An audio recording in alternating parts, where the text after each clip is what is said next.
name is Jen Sunshine here with my dear friend and longtime creative partner, David Ng, and together we are the co-artistic directors of Love Intersections, a media arts collective that produces intersectional and intergenerational film and artwork from underrepresented communities.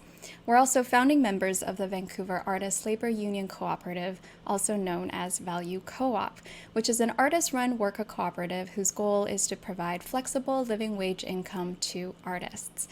Before we begin, we want to acknowledge that we are gathered here today from the unceded and ancestral territories of the Musqueam, Squamish, and Tsleil-Waututh nations.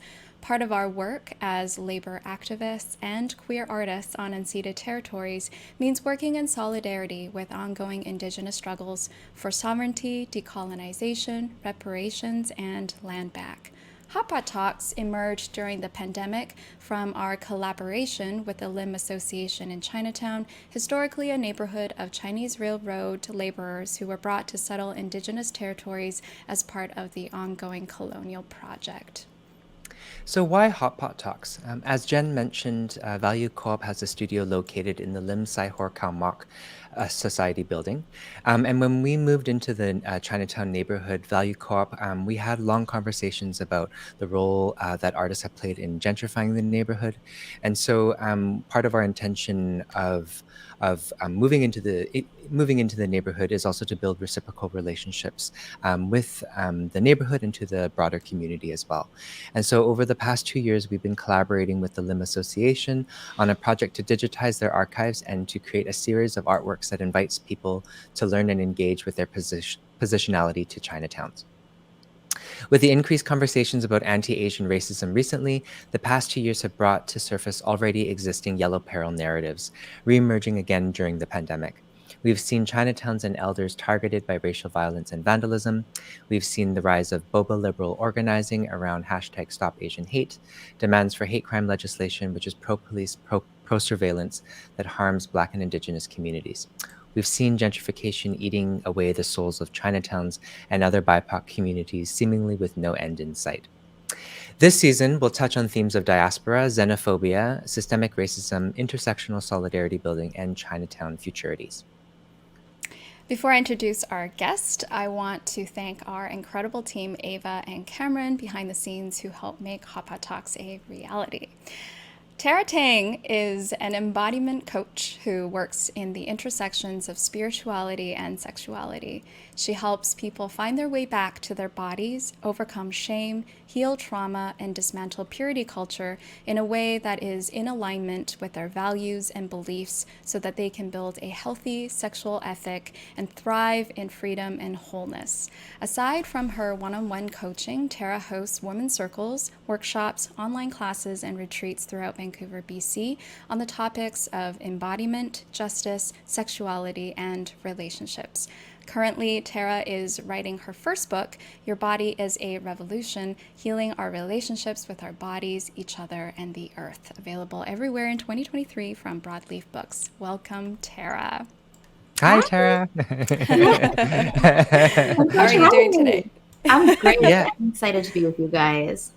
Yeah, maybe Tara, we're so excited to talk to you. I mean, I have my own personal story to, my own experiences with purity culture, but maybe if you could tell us a little bit more about your work and maybe your journey to how you got to doing the work that you're doing around embodiment as spiritual practice. Yeah. So I grew up in a very religious family. I was the daughter of a pastor, and so much of my story was woven into the church. That was my whole upbringing. And so I grew up in a religion that, while it might have started when we look at its ancient and really BIPOC roots, now it's become over time very colonialized. It's become very disembodied, very disconnected from the body, even fearful from the body.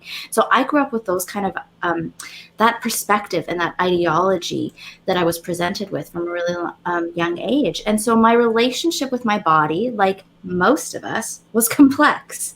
It was complex. It was layered. It was colonized in a lot of ways.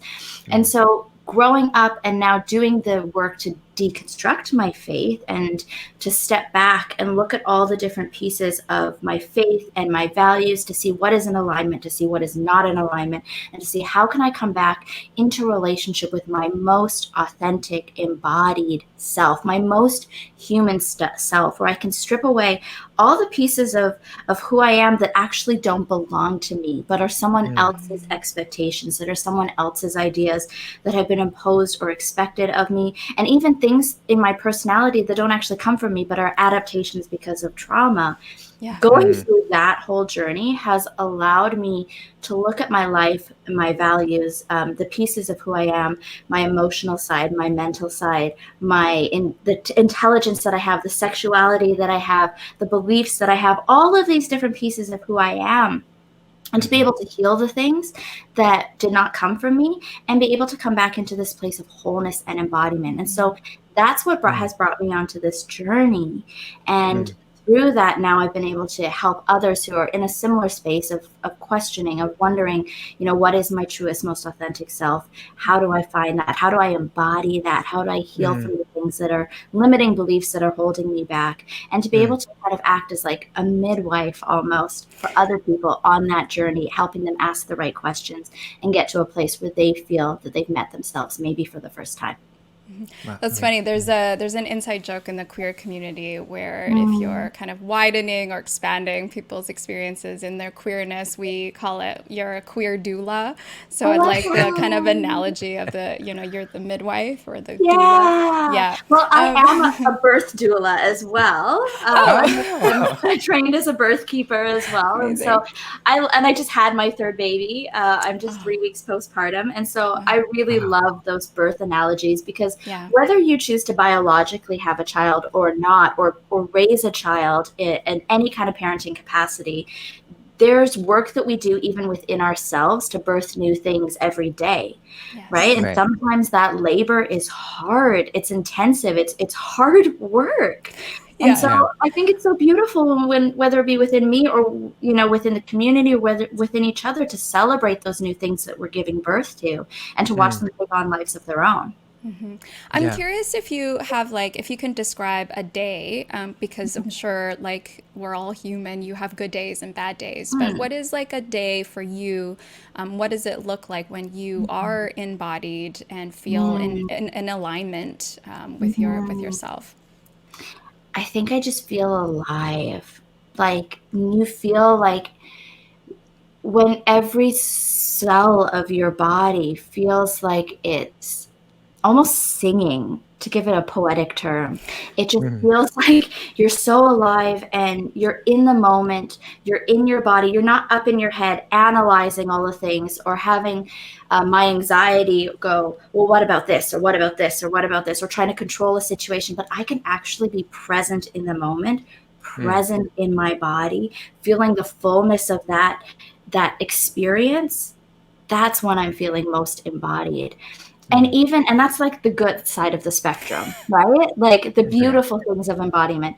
But it's equally embodied when I allow myself to feel the depths and the hard parts of being human, the parts where I feel poured out, or I feel depleted, or in pain, or empty, to allow myself to feel the full spectrum of the range of human emotions and human experiences.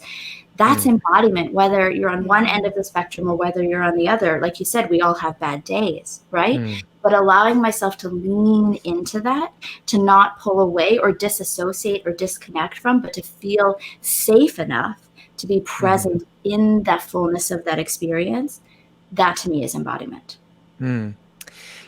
Tara, as I mentioned, I have a personal connection to this, and I'm curious because I'll share a little bit of I guess my story. It's connected to how we started Love Intersections too.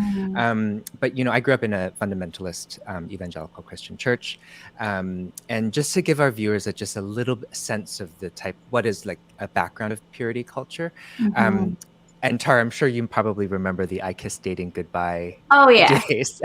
Wait, what's the textbook?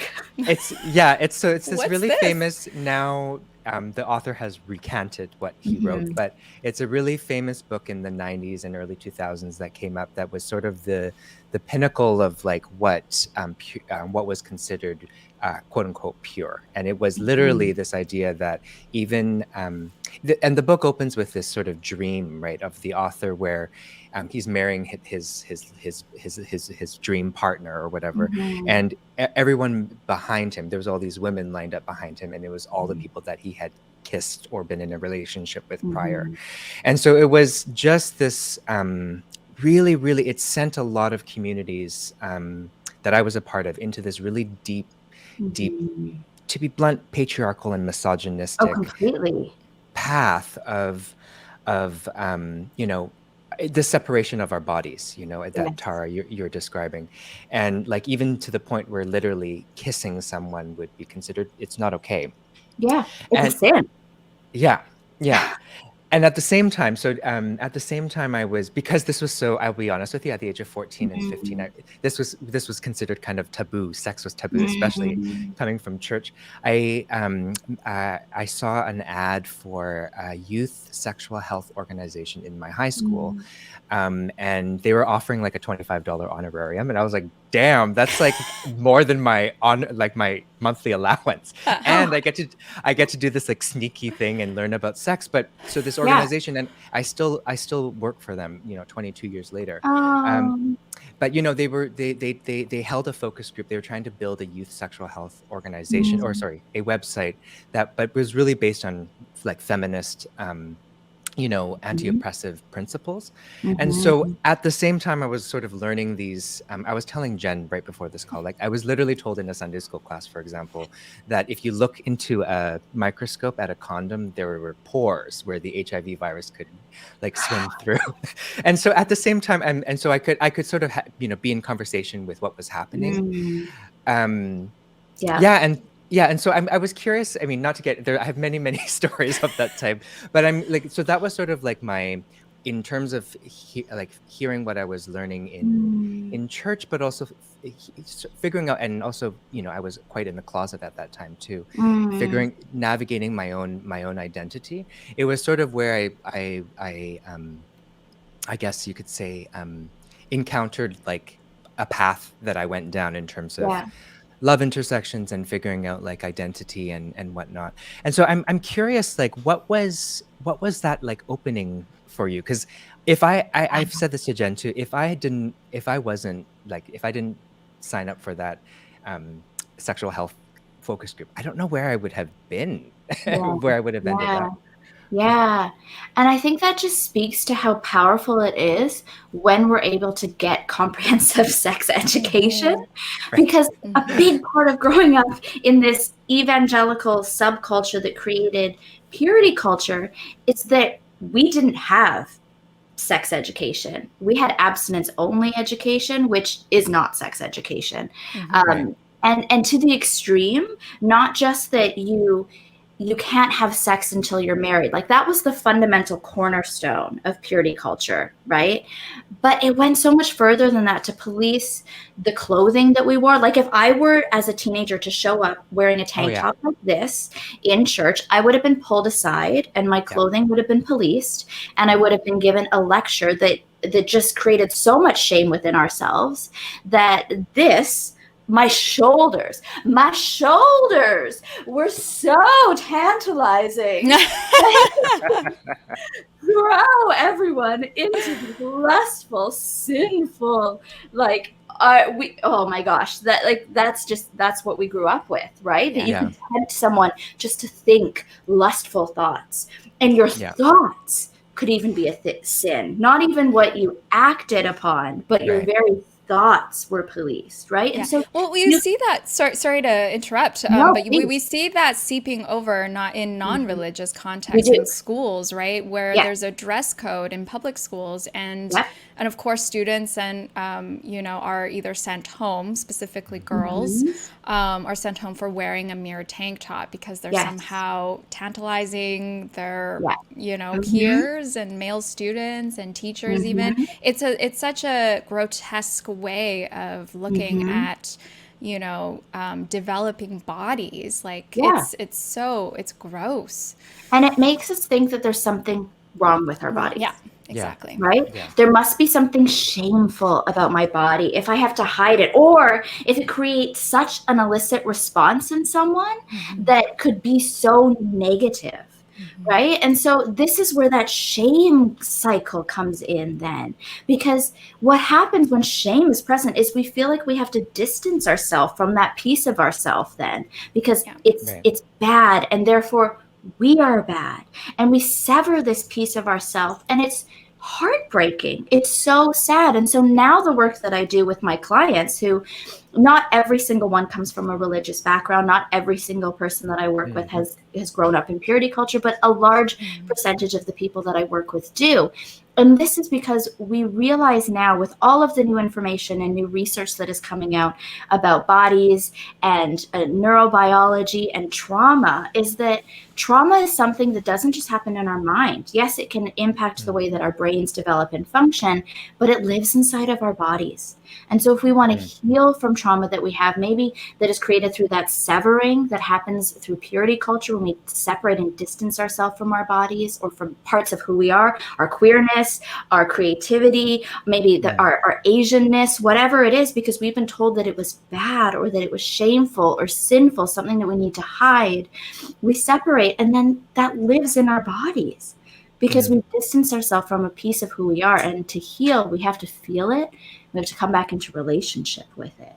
And so that's what's so devastating about purity culture. And I think having this conversation amongst the three of us too, and everyone that is watching as well, is that we're coming from it from a different perspective as well too, having the Asian American perspective and a queer perspective, because so much of purity culture, whether it was experienced in the school system dress codes or whether it's experienced in the church itself, still the church has been incredibly influential in wider society as a whole. So when we're talking about these issues of oppression and liberation and injustice, we also have to talk about the way that Christianity has been colonized and has been so intertwined with the building of the society that we live in and breathe and exist in today. Like they're so intertwined that you can't even, there's no separation of church and state, quite honestly, right? So if we want to understand these oppressive things that are based on body-based oppression that live in our world today, we have to talk about the way that the religious aspects have seeped into our society as a whole, right? And so I think, go ahead. Yeah, I was just gonna say, I love what you said, that I'd never even thought of thinking about the Christian origins as being actually a BIPOC religion. I don't know if that's ever clocked in my brain, but that's There's no white Jesus. White Jesus doesn't exist. White Jesus is brown.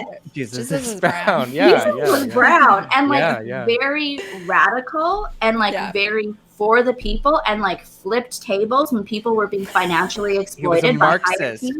A Marxist. Oh, yeah. Like he was full on. Throwing riots, And I think that's an origin story that a lot of people forget. Yes. And so I think it's so important, the version of Christianity that we see and interact with now today, most of the time, is not true to its origins at all. I'm glad you brought that up, that intersection of race and religion, spirituality, and our genders and sexualities, and kind of drawing back to the origin story of Love Intersections. Was David and I, at the time, it was 8 years ago, we were sitting on the Vancouver School Board's Pride Advisory Committee, and we were updating a 10-year-old policy to make schools in Vancouver safer for transgender students. And we were heavily protested by predominantly conservative Chinese Christian parents, and the ways in which we saw, and so it was a huge media controversy surrounding this, because hundreds of people signed up to speak either for or against this policy update. And I remember sitting in those school board meetings that were very lengthy and laborious. And I have my queer community behind me, and sitting directly across from me, the opposing side, were parents, were people that look like me, that look like my parents, and we share the same skin. And the way that we saw the predominantly white media report on this controversy was, quite frankly, really racist. And it painted Chinese people as a monolith. And I always share this story as like an origin story, because from there, like I just even remember one time we left for dinner, and this older white lesbian turned to me and asked, "So what is it about, your culture that is more homophobic?" And when I told David this, we then wrote a couple of pieces that of writing that described our respective upbringings, and then those writings kind of quickly went viral, in which David described his upbringing in the evangelical community as a queer person, and I talked about my Buddhist upbringing in Taiwan. And like my intersections with spirituality was through this like kind of Buddhist lens, which was kind of less binary. So we shared our experiences through that kind of like spiritual lens and our experiences. So I just want to, no, ahead. and that reminds me too. I mean, that was part of what I felt wasn't being said. And I know I opened it with a very, with my own traumatic experience of the purity culture, but part of what I didn't feel was heard in the representations of the media, and also in that story that Jen shared was, my coming out wasn't easy, but it actually was my community really deeply accepted who I was as well. Oh, I'm so glad. But that story wasn't really being told as well, and they just sort of painted this sort of like conservative Chinese Christians. You must have had a horrible Meanwhile, time. we don't say that the same thing to like, because it was during that time too, where this group, this very fringe group out in Langley, that was really protesting a lot of this policy and was targeting LGBTQ organizations which at the time I was working in. And we don't say that, the white, we don't call the white Anglo-Saxon people, we don't call Christians them homophobic, right? Oh, I know who you're talking about. Do you probably know what I'm talking about? Yeah. And to me, it's so, again, it's heartbreaking and it's sad because it shows me that people don't know church history, quite honestly.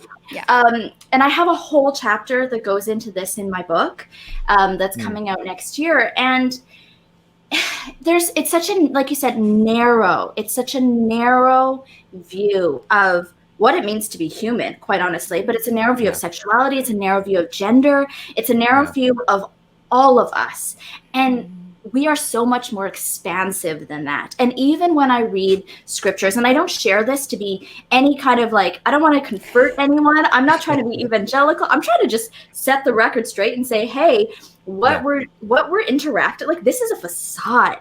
This is this modern mainstream, the majority of Christianity today that we're interacting with is a very politicized version with an agenda for profit and power. And it's not like most religions.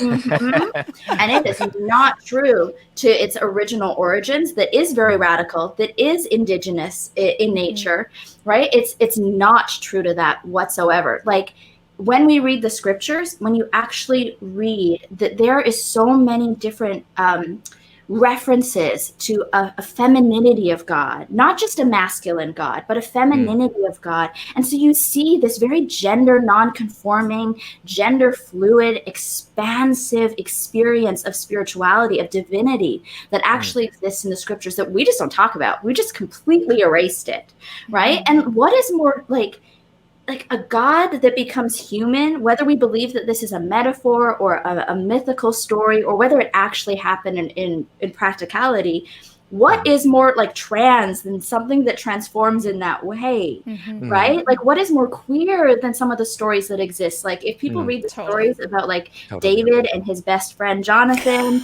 the story of Ruth and Naomi, like, there are some real queer stories. They were roommates, right?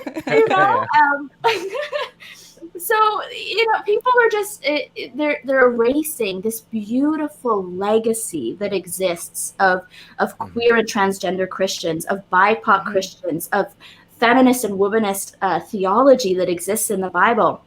And we've instead replaced it with this very narrow, very colonized, very politicized, very disembodied, and honestly, quite frankly, traumatic version of spirituality in the Christian sense. And it's not really doing anyone any favors, right? And so I think it's really important to make that distinction between the two, because then you can see people, and I see this with my clients all the time, oh, maybe that there's space for my spirituality and my sexuality to coexist. And that I'm not being contradictory in being the fullness of who I am. Maybe there are people who are like me, right? Maybe there's more, maybe there's more, maybe there's more. And I just think that, to me, that's so exciting. And my whole body gets tingles when I think of, oh, maybe there's more to our human experience than we can encounter. Maybe there's more than this narrow bit that we've been sold so far.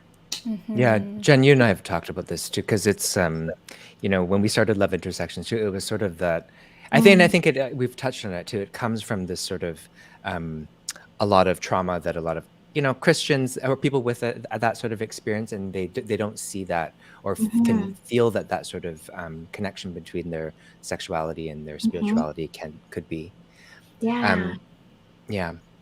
I'm curious about, I want to go back to that intersection of race again, just because David and I, that's kind of all we talk about and jam about is like our racialized experience in like our very specific and unique bodies. I'm curious if you have any, how do you, in terms of how you reconcile your own racial identity with your sexuality, with your experience. Can you tell us more about that? I'm also curious, I want to ask a question before I forget about your use of traditional Chinese medicine as well. Yeah. Okay. So these are such beautiful, rich questions. For me, a lot of the work that I'm doing is unlearning and then rebuilding, right? So especially because I grew up in a biracial home. So my dad was born and raised in Singapore. My grandfather was from China. So I'm Chinese Singaporean on my dad's side. And then on my maternal side, I say early colonizers. Like I don't sugarcoat it. You're allowed. It's true. Like my mom's side of the family has been in Canada for over, like we celebrated when I was 13, we celebrated like 100 years on the homestead, right? So like we came over pretty early from Europe. We're early European settlers on my mom's side. And so I think that it's important to speak about it in that way. And so, she's like Scottish, Irish, Icelandic, English. So I have this biracial identity, and it's complex. And when I speak to a lot of people who are biracial Asian, there's this complexity as well too of often feeling not enough in one community or too much in another community, or also feeling like this erasure as well too. Like I've had so many people say things that are actually quite hurtful when they say like, oh, like you're whitewashed Asian or things like that. And I'm like, well, I'm actually just as Asian as I am on my European side. And because I grew up in a Christian and deeply Christian, evangelical, very conservative family home, there's a lot of things of my upbringing and my traditional teachings that are just missing. Right? There's a lot of cultural traditions that are not passed down. Like when I'm hearing you, Jen, speak about the spirituality that you got to experience, like I was taught, oh, all of those traditions, all of those spiritualities, like that's demonic. That's right. Right? It's so sad to me because they're beautiful traditions, beautiful teachings that I would love to know and be able to incorporate into my day-to-day, because it makes me actually feel much more connection to a whole side of myself that I feel distanced from because of my Christian upbringing, because everything else Christianity is fearful of. And so there's a lot of that I'm still reconciling, if I'm being really honest about. I'm still unlearning a lot of things. I'm decolonizing a lot of things and deconstructing a lot of things. And I'm finding my way back to a home that incorporates all of me. And, the same thing even with my relationship with traditional Chinese medicine. I mean, right now, I don't know when this is going to be airing, but right now, like I said, I'm 3 weeks postpartum of with my third child. And I've been nourishing my body with a lot of traditional Chinese medicine practices of Wow. postpartum. Like I'm doing the month of 40 days staying at home. You are. Oh my I goodness. am. Yeah. I mean, I'm That's modifying it. Like I'm still yeah. showering and Yeah, things yeah, like yeah. that. But I Well, am staying home and I'm drinking the teas and the soups and Wow. doing belly binding, like Malaysian practices there and all Yeah, those yeah, yeah. yeah. things, right? That's Well, I, commitment. It I is. have I a love it though. You do? It's yeah, been really yeah. it's been I really have, deeply nourishing to just slow down, and I Hmm. I love it. I don't feel like I'm missing out on anything by staying Hmm. home. I mean, do yeah. you want to just explain what the Mm, 坐月, like what that practice is in kind Mm, of traditional Chinese medicinal kind of practice, like what the mhm. 49 days, what that month entails, or the 2 months entails for, for bodies that have given birth.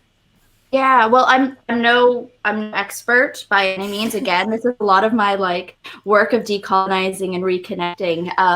But my experience I can speak to, and it's about replenishing, restoring, and balancing back the body. Right, like your body goes through so much to conceive, to give birth.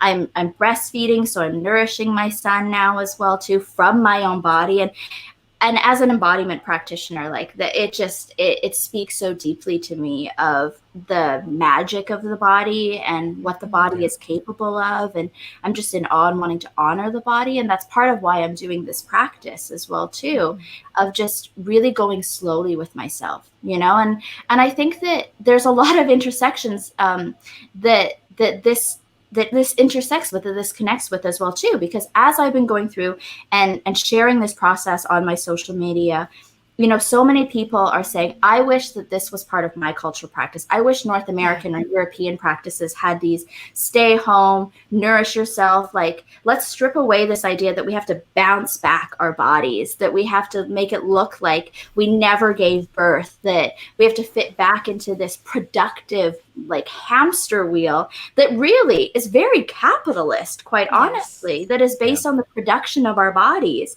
rather than the care of our bodies, rather than the nourishment, the healing of our bodies. And so, even Mhm. for that alone, I love that, like, this is my anti-capitalist way of like healing from giving birth and saying, like, my body is on no timeline to maintain anybody's expectations or look a certain way or produce in a certain way. I'm not rushing to come back to work.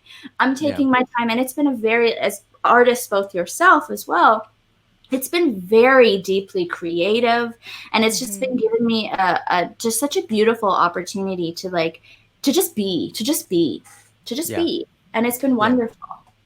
Yeah, I wanted to ask about the traditional Chinese medicine because it was also Mm, a journey that I've been kind of going through, kind of in the mm, middle of when we started Love Intersections, because a lot of practices were considered pagan, right? yeah. Um, but also I Mhm. found really funny, like it's very selective which ones are. Like I'll Mm, still bow at the great, like so for example, mm, the no idols thing. So we didn't yeah. practice like the burning of the joss paper. We didn't have an altar in the home, but we would still Mhm. literally bow in front of our grandparents, like Mm. tombstones and stuff. So anyway, I thought it was now that That's I'm very trying to, interesting. now that I'm trying to like relearn the practices, I'm like, I find it quite selective which ones which ones were pagan. But Yeah. but like as and but so for example, like my family really also strongly followed traditional Chinese medicine, and when the pandemic hit, and so I share the story a lot, but my dad has four sisters, and they were the sort of the holders of like the soups or the tonic Okay. traditions in my family, Mm. and they used to always deliver these soups to me like literally every week based on what your body needed like seasonally and Mm. whatnot. And so it was sort of like and so during the pandemic when I started making the soups to learning and making the soups and delivering to them now that they're like in their 80s, and to sort of try to Yeah. continue what was like a communal practice that Yes. we couldn't do during quarantine. But I love that. it's interesting hearing you talk about that. I'm now also recognizing that like how those practices, thinking about your postpartum Chinese medicine practice as also an embodied practice too. Mm-hmm. And I'm thinking, Jen, we've been thinking about this through some of our food practice work, and what Mm-hmm. it means to actually do, like, especially as like racialized folks, and Yeah. to learn and sort of practice our culture, and what that brings into our bodies, Yes. quite literally, Yes. but Food also is like, such a yeah, beautiful embodiment practice. yeah, Absolutely. And how we nourish mhm, ourselves at our ancestral foods, all of yeah, these things it's so beautiful. I love it so much. And even the collective aspect of community care, yes, of like bringing people soups and meals. Like, I love that you did that. But hot pot is a very collective This experience, is very right? hot pot. yeah, yeah, And yeah, I yeah, love that. And Yeah, it's the shifting away from a very individualistic, like totally. when I've worked with my clients, there's one in particular that is coming to mind. And I was asking her, like, how do you practice right relationship with all things? And she was so confused. She's like, very Southern United States. The majority of my clients actually come from the States and international, but I actually have mhm, more American clients than Canadian clients, which is so interesting. Um, mhm, but she was so confused when I was asking her this question of how do you practice right relationship with all things. And so we started to have this exploratory conversation about how do you be in right relationship with the food that you eat, with the clothes that you wear, with not just being right relationship with your body and right relationship with the people around you, but how are you in right relationship with everything in a way mhm, that honors the things that we're interacting with, right? That yeah, is mindful of where the food comes from, for example, how the food is prepared, how do we hold relationship with all of these things, and then how does that foster the relationship that we have with one another? I think these are mm, beautiful things for us to meditate on. And for mm, me, when I do meditate on these things, it brings so much appreciation to me. mm, Like, it brings so much gratitude of where these things come from, the way that they sustain my body, the way that I, give back to one another through the honoring of all things, being in right relationship with all things. It switches from a very, again, capitalist and colonial mindset where everything and everyone is a resource yeah, to everything and everyone is in relationship and wholeness and yeah, reciprocity. And yeah. and that for me has been an embodiment practice that has been so life-giving and even spiritual in a sense too. Yeah, I kind of maybe this is maybe you are that was the answer that you're going to give for this Mm. question I'm about to ask. But I read somewhere that I think maybe it's the title of your book, right? Yeah. Healing our relationships with our bodies, each other, and the earth. And I'm Yeah. this is on the back of my mind because the Hot Pot Talks we filmed yesterday with Rita Wong, who Mm. is a climate justice activist, and has Mhm. part of what she was discussing was her, and she's a Chinese Canadian, and she talks about like her journey in trying to develop or foster, cultivate right relations with Indigenous communities, Yeah. and Mhm.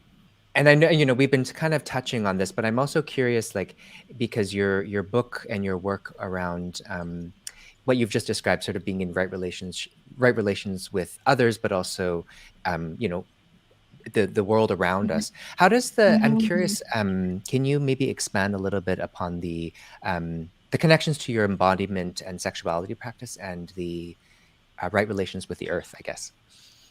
Yeah, absolutely. I mean, this is such a complex thing. But for me, when it comes to viewing my body in right relationship and being in a right relationship with myself and my body, it changes the way that I view everything around me, right? So when I recognize that my body comes from the earth and will one day return to the earth, it makes me think differently about the earth in general, right? When my body goes through, from a sexuality perspective or just an embodied perspective, when my body goes through this life death cycle, not only just like the big life death cycle that we're all going to be part of, we're all born, we're all going to die, we're all going to come from the earth, Mm, return to the earth, but for me, living in a feminine body, the fact that I have a womb, that I have ovaries, that I menstruate, not right now because I just gave birth, but normally would menstruate with every moon cycle, right? That there is a birth and a death that happens within me every month. And even again, kind of like what we talked about at the very start of our conversation, when we're birthing new things, in us and in the world around us, in discovering new parts of who we are, or bringing a new creative project into existence. Like there's a birth-death cycle that we all engage in, right? And so recognizing that we're part of that, for me, has been really, really powerful. It's given me so much more reverence for the earth, and in something that, to my knowledge, that maybe you know more than I do, but because I'm still learning so many things about my traditional ancestry on my Asian side. But when I finish these 40 days, I want to create my own little like reemergence ritual where I'm honoring the postpartum time of the 40 days, and kind of I have my placenta in my freezer, and I plan on giving it back to the earth. And having, it's been something that has nourished my baby. It's something that, I've taken care to nourish myself in this postpartum time. And I want to bring it back to the earth, and it's going to decompose and make this beautiful, rich soil again too. Right. And so it's recognizing that these things all kind of intertwine and have relationships and live and breathe and weave and exist together, right? I just got a flash of in the 80s, 90s, early 2000s. There's like I'm just thinking about like my queer feminist lesbian mentors and mamas who, if they had given birth, they would always incorporate the placenta somehow in some kind of ritual. Some would even consume them into. Oh yeah, I was like, because they would. That's still a thing. Yeah, I'm so like great. very like earthy and crunchy in that way, I guess. Love that. Yeah, like, and I think too, like, we just don't have to get squeamish about things of the body. No, right? We don't have to get squeamish about things of sexuality and be all hush hush and taboo about it. We don't have to be squeamish about things of the body either. The body is good. The body is profoundly good and wise and whole. And if we just treated the body in relation, and we're in relationship with the body, rather than as this like inanimate this thing, this like, we hear people say like, oh, this is just the meat suit that I walk around the world in that gets me from like point A to point B. But no, if the body was something that we approached with such reverence, that we saw the wisdom of the body and the way that the body is speaking to us all the time through our somatic sensations, through our nervous system responses, like the body is always giving us feedback and information. And if we treated that as a conversation as we moved throughout the day, that we're in relationship with our bodies, man, how profoundly different could our experience be, rather than just seeing our body as like the sum of all the parts, this mechanism, this machine that just gets us from here to there, but rather something that is living, breathing in existence and wants to speak to us and wants to share wisdom with it. Man, like there's so much more for us. No, I love that. Yeah, I particularly love like, and I'm just using a different word in my mind, is just this biohacking in terms of like how I learn from the wisdoms of my body and what it's telling me. And David knows this because every month I go through the cycles, and because I chart everything, and it's my cycle is very is very on time. So I, every week I can schedule, these are the important meetings that I'll schedule when I'm ovulating. These are the meetings that I don't schedule very much before my period, which is currently, I'm very PMS right now. I was just telling David this. But he has heard me, because David and I work so intimately close together, that every single month he'll hear the exact, the repetition of like, okay, let's go, versus I am not at all here. I'm like that too. Like when I'm ovulating, not only am I like really much more like juicy and sexual in my body, but I'm like so creative, and I'm wanting to be so much more productive, and I've got all the energy to do all the things. Exactly. And like this shouldn't be something that we have to be hush hush about. It shouldn't be something that is weird. Like this is part of our humanity.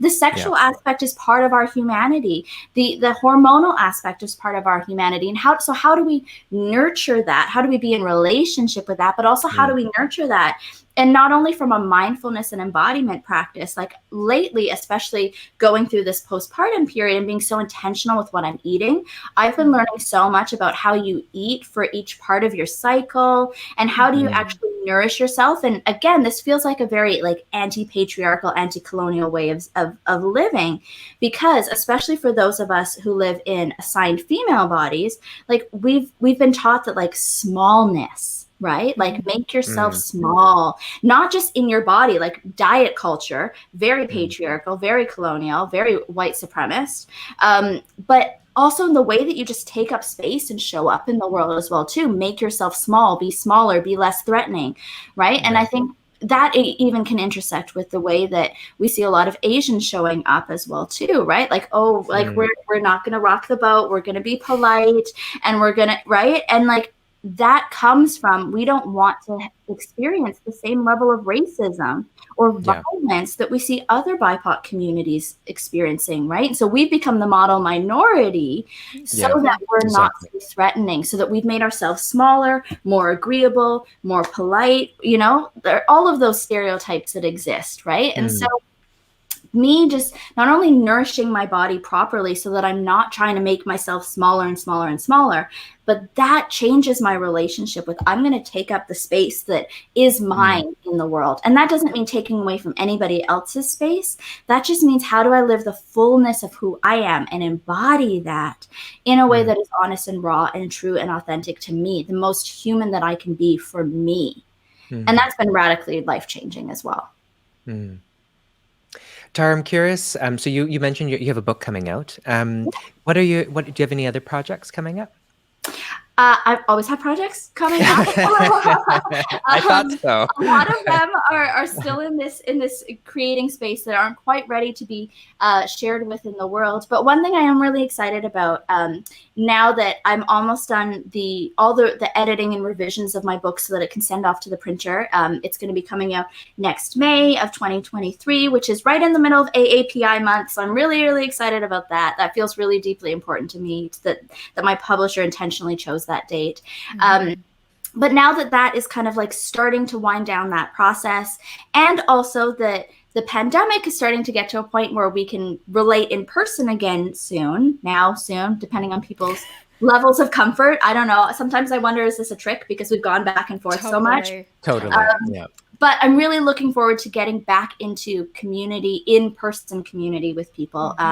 As you mentioned at the start when you were introducing me, I've hosted women's circles and community dinners and things like that, these gatherings where we come together in person. And I think that that's such a beautiful experience, something that is, as glad as I am to have been able to create these little pockets of community online with people all around the world over the last couple of years. There's something about being in person that is just so special, breaking bread together, having hot pot together, having a meal together, cooking together in the kitchen. Like maybe that's my auntie side of like, you know, wanting to like put all the spices together in the kitchen and just like feed everybody and here spoon some more into your bowl.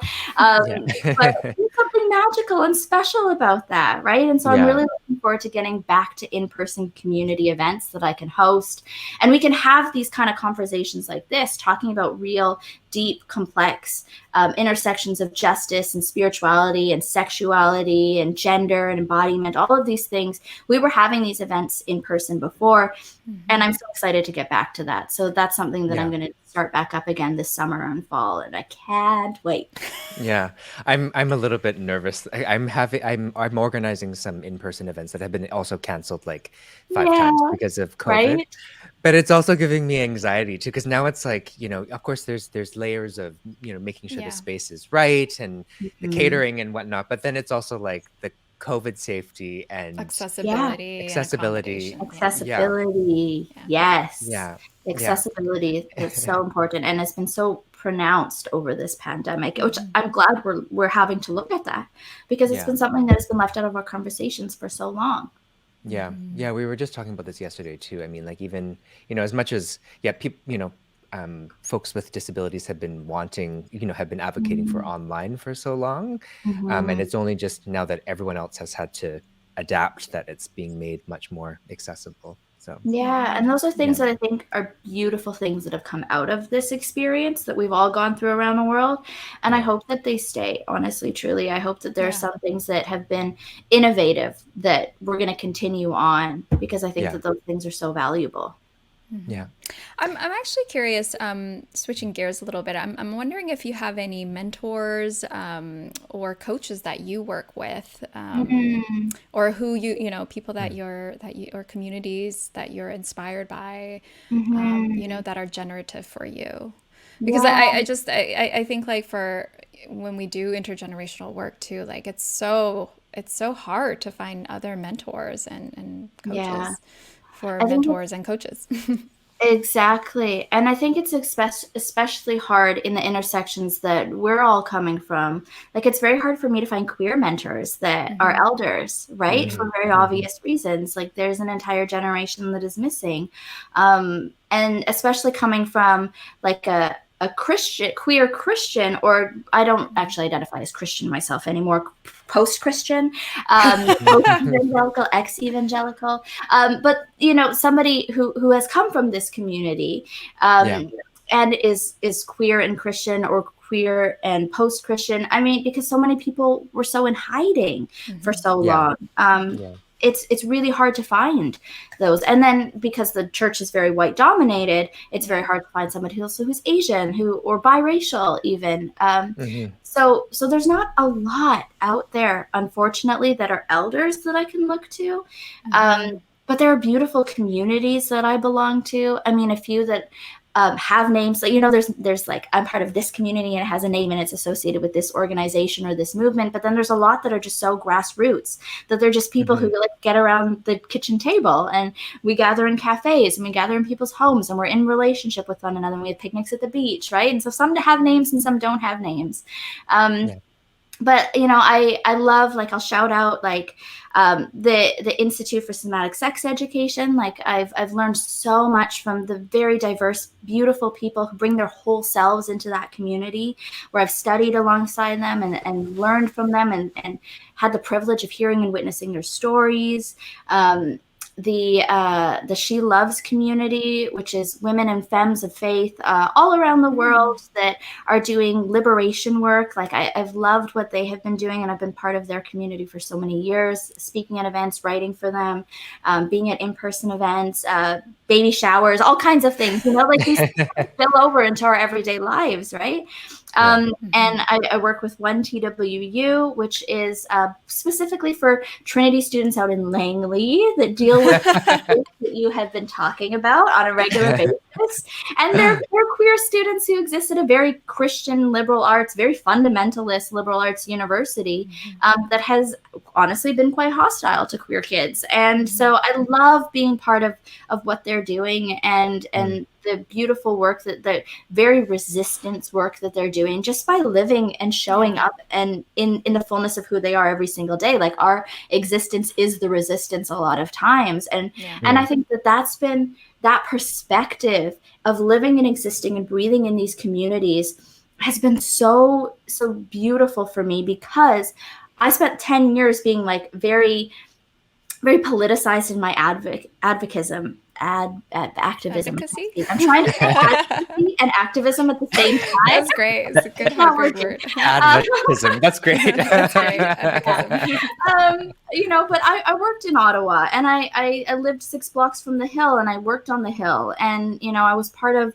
a team that amended the criminal code twice for you know, anti-human trafficking and you know, these exploitive gender issues and stuff like that, right? And so I did a lot of work in that was felt like I was fighting a fight every single day. And sometimes that's great. And sometimes that's exhausting, right? To always feel like we're fighting the system, dismantling the system, resisting oppression, and sometimes just my thriving, our living in a way that is defiant to the status quo, that is defiant to the body-based systems of oppression and hierarchy and power that live and exist in our world today. Sometimes just showing up in the fullness of who I am is defiant to those things. Showing up and embracing my body in the fullness of who she is defiant to those things, which is why my book is called Your Body is a Revolution, right? Like, can the way that we live and breathe and exist in our communities, in relationship with one another,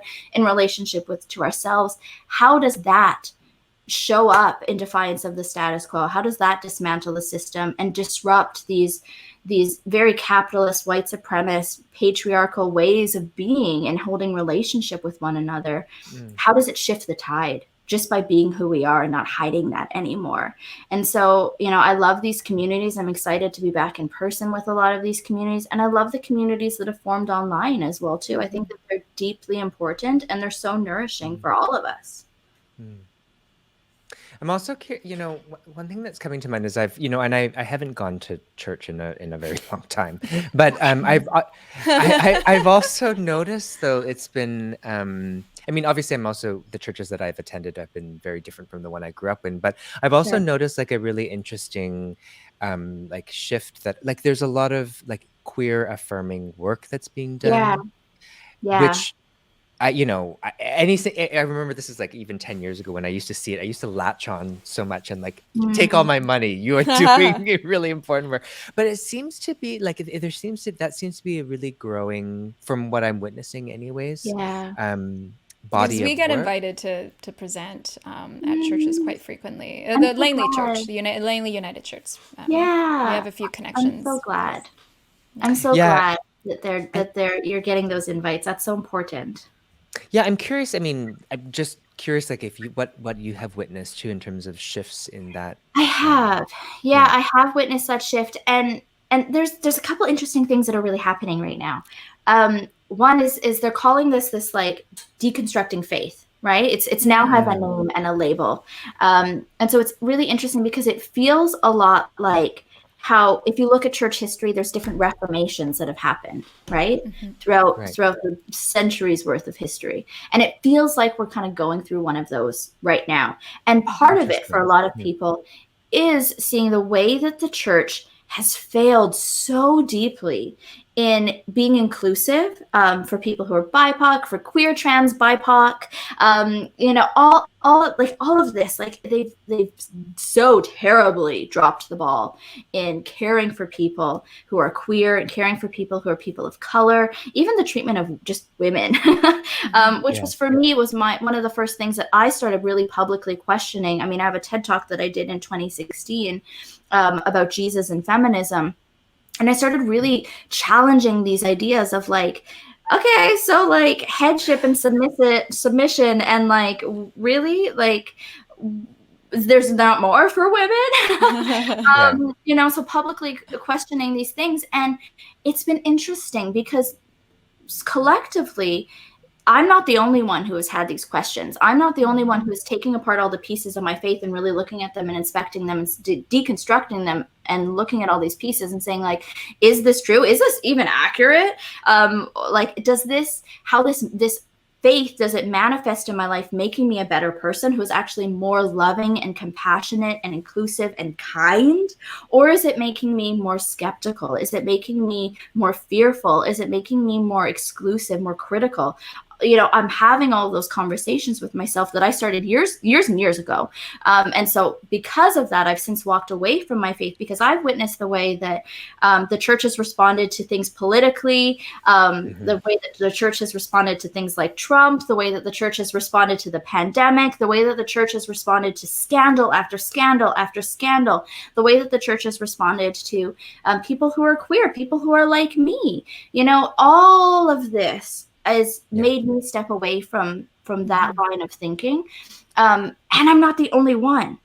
Thousands and thousands of people, not just even around North America, like all around the world, have stepped away from Christianity because of what we've seen in the last 7 to 10 years.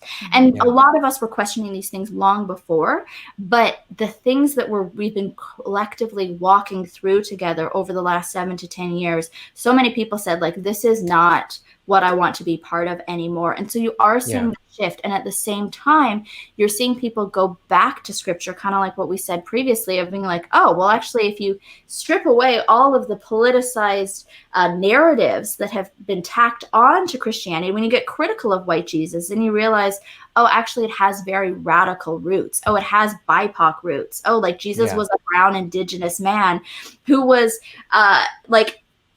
died of state-sanctioned violence. Like, there's a lot of similarities into what Jesus's life was and what we're walking through today, and realizing how far it's come because it's aligned itself with a political narrative. And I think it's so interesting because you also at the same time see this pushback, right?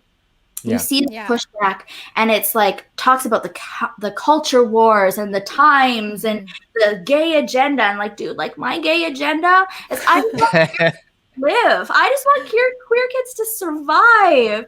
You know, well, that's why it's why sometimes I'm a little bit suspicious. I watch very carefully because it's kind of, I've seen, like, for example, there, you know, churches who have lost a lot of attendance shift all of a sudden to when they recognize that now, hey, switch to social justice, because now they're being called out for being the, you know, the sort of the enemy, if you will, and then shifting the language. And so I've been kind of paying attention because I hope that, and when I've seen some activism come out of some, you know, church communities that I've come up with that are really, really doing the work of trying to. Some really, really are.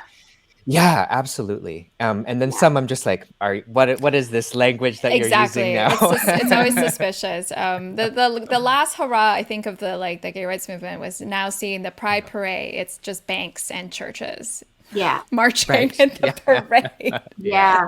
And absolutely. And so those are things that are worth being skeptical, having a healthy level of skepticism over, right?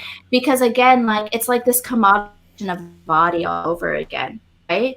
Whether that be pride parades and like pride washing during like June, during Pride Month, right? And like every bank and every corporation, you know, has something to say about that, and churches can be no different, right? But like, how do you show up all the time?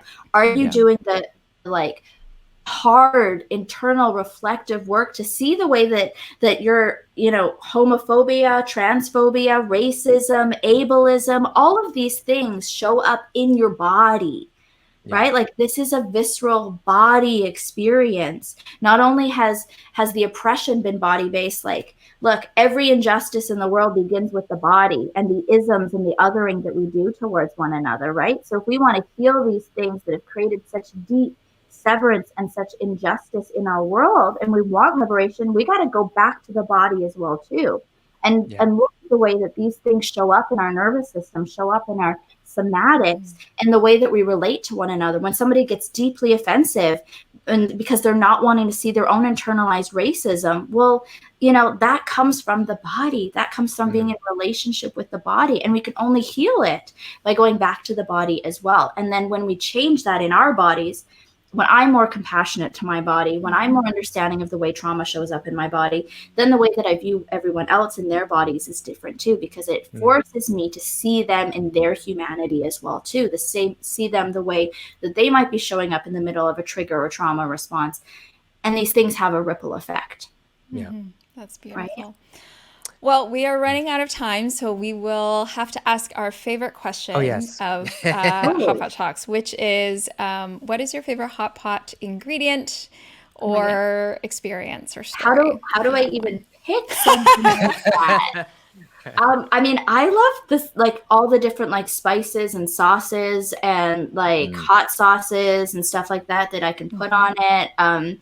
It just kind of gives me this like multi-layered, like more complex flavor to everything. And I think that like that actually is even so reflective of the conversation that we've had, saying like all of these things are so nuanced and they're so complex and they're so layered, and they deepen the more that we get to savor them and you know, taste the way that everything changes over time. And so I don't know, that's the best answer that I can give you. Oh, well, thank you so much, Tara, for joining us today. Thanks for having me. This was really great. This was a wonderful, nourishing conversation as we talked about all the life things and all the hot All right, don't go away. We'll say bye in a second. Great. Well, thanks Amazing. everyone, and we will catch you on the next episode of Hot Pot Talks. Bye.